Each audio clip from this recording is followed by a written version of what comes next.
本日も用意しましたよ。こちらじゃじゃん、 PP 雑談特別編。エコーかけようかな。 PP 雑談特別編、重大発表ということで、本日 PP 雑談にてですね、ちょっと重大発表だったりとかいろんなお話をねしたいなと思います。ダサくない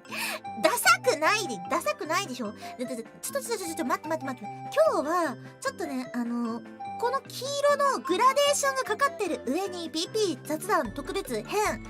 これね影までつけたんですよ。しかも見てこの重大発表、こっちの方がさ、なんなら今僕より立体的だからね。この重大発表のオレンジのやつ、僕よりずっと立体的になってるからな。これどう90年代感違うわ。ブラック企業のテンプレじゃない、ブラック企業のね講習じゃございませんよ。これはね、いくよ。ちょっと早速いきますよ。何を話そうかなって結構悩んだんだけど、じゃじゃん、まずはちょっとあまねかなたの生い立ちみんなのねちょっとねプロフィール見に行くから、たまにマジで覚えてるからね。みんなの名前とかアイコンとかよくリップくれる人のマジで覚えてるから。さてまず一つ目、じゃじゃん、小さい頃からアイドルが大好きなアイドルオタク。このアイドルというのがさ、女性アイドルを全般としてね、女性アイドル大好きなんですよ。僕ハロープロジェクトがめちゃめちゃ好きで、ハロプロ好きなんだけど AKB も大好きだし、あと可愛い綺麗な女性がすごい好きガッキーとかね、橋本環奈ちゃんとか、とにかくアイドルオタクだったと。でよ、じゃじゃん、ずっと僕実はちっちゃい時から、本当にね物心ついた時から歌うことと踊ることもまあ好きなんですけど、得意なわけじゃないけど踊ることとかも好きで、ずっとアイドルになりたいとね小さい頃から思っていたけど、お家が厳しかったんですね。僕マジでお家がめちゃめちゃ厳しくって却下されまして、諦めたんだよね、これちっちゃい時に。僕の家がどんなところかというと、何を禁止されていたかというとさ、結構あるんだけど、まずポテトチップスをあんまり食べちゃいけないでしょ。ね、あとおやつってあるじゃん。みんなさ、キノコの里、キノコの山 VS タケノコの里とかもさ、よく聞く話な気がするんだけど、実は僕食べたことなくて、マジでない。なんか甘いものとかちょっと高カロリーなもの、おやつを結構禁止されていた。そしてゲームもね、これは知ってる人多いと思うんですけど、ゲームがダメだったの。テレビゲームもだし、なんかね、僕ね初めて買ったのが中古のなんかね DS だったんだよね。中古の DS を最初に買ったんだけど、テレビゲームはねデビューして初めて触れたのね。スイッチも半年前に、半年前、もうちょっと経ったとかな、半年前に初めて触ったんだよね。めちゃめちゃ箱入りと言われた。ていうかね、これさ、分かる人いるかな。自分のその箱に入ってると、一体さ、自分が箱入りなのか何なのかも分かんない。これが当たり前になってるから。だからなんかデビューしてからすごい箱入り娘なんだねってみんなに言われて、あ、僕って箱入り娘だったんだ箱入りでね、下ネタもねかなり厳しかったんだよね。なんかそう、下ネタがママとかはなんて言うのかな、なんかさ、なんかうんちみたいなことは言うの。なんかママとかはおならをとかは普通にするわけ厳格なねお嬢様だったってわけではないんですけど、まあ普通に家族のさおならをバーンってしてさ、なんかおなら出たとかそういう感じなの。全然下品なそういうとこあるんだけど、いわゆるさなんか下ネタ、なんかもっと別の方向の下ネタに関してはマジで結構なんだろうな、潔癖だったんだよね、お家の感じがね。一人っ子なんですよ。マジで一人っ子なんです。兄弟も姉妹も欲しかったんだけどね。だってお姉ちゃん、僕ちょっとお姉ちゃんになりたかったんだよな。ちょっと下が欲しかった、下がいや、そうだから下ネタ、ただね、ただ下ネタはわからないんだけど、僕インターネットには触れていたんですよ。インターネットには。だけどあんまりなんかね、調べちゃいけないみたいなことをさ、これ前もね配信ちょっと話したんですけど、検索しちゃいけない言葉みたいなものをね検索したらさ、なんかめちゃめちゃ血みどろの女の人がみたいな感じで出てきて、画面いっぱいにってなって、怖い、マジでインターネット怖いって。あれいつだろうな、中学生ぐらいの時かな。でも本当にね、なんかめっちゃトラウマになって、でそれからなんか気になった言葉とかはなるべく調べてるんですけど、下ネタ系とか検索しちゃダメだよって言われたらもう調べないようにしてて、でみんなにマジでドン引かれるほど下ネタが分からなくてスルーしたりとかしちゃってて、いやでもね最近はねちょっとね調べないとなと思ってねおりますいや、まあさすがに知っておかないとマジでね、みんなが思ってるより下ネタを知らないって空気が凍るからさマジで凍るんだよ、下ネタを知らないと。僕の初めてのちょっとねセンシティブなエッチなものに僕が初めてタッチしたのは、実はこれ小学校3年生ぐらいの時になんか地元の田舎で育ったんですけど、地元のねなんか本屋さん、おじいちゃんが一人で切り盛りしてるような本屋さんになんかねエロ本じゃないんだけどさ、なんかさ大人の男性向けの漫画雑誌みたいな、わかんない、なんかスピリッツだっけ、なんかわかんない、なんかそんな感じの大人の男性が読むなんか漫画雑誌みたいなのがあって、で僕小学校3年生ぐらいの時になんかこう大人の人はどんなもの読むんだろうって、だからもうさ9歳とか8歳だよぐらいの時になんか立ち読みができたの。で僕はね小学校3年生の時にあの時はね確かねチャオか仲良しを買おうと思って、チャオか仲良しをこう胸にね抱きしめて、よし今月のチャオだみたいな感じでさ買おうとしていたんだけど、ふとこれは大人の人っていつもどんなもの読んでるんだろうって。うちは家族にね男性がいないので、ちっちゃい頃からね男の人がいなかったから、そういう雑誌とかも当然なかったのでマジで気になって、でチラッと読んだらちょっとなんかエッチな感じの漫画がねあったの。でエッチな感じの漫画があって、なんか僕それを見て、これは何、一体何これと思って、なんかドキドキよりもすごいなんかものすごいショックを受けちゃったわけよ。めっちゃショックを受けて僕なんか1週間ぐらいなんかねもうその漫画のなんか細かい部分じゃないけど、なんかもうその漫画のことを思い出してショックを受けるみたいな、マジトラウマみたいになって、それからね極力エロを避けて生きてきたみたいな。これ初めて話したんだけどさ、実はそういうことがねあったんですよね。話がだいぶね脱線したんですけど、そんな感じでおうちはめちゃめちゃ厳しかった。本当に厳しかった。なんか付き合うなんか彼氏とか僕ねいないんですけど、いたことがないんですけど、そういうものもねあんまりなんかこうオープンじゃないウェルカムな感じではなかったし、僕もあんま好きな人ができなかったので何にもね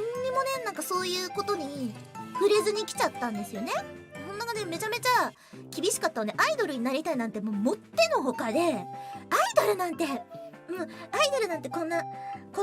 そんな若い頃から働いて大人の言いなりになって、そんなの良くないよみたいな怒られたの、ママに。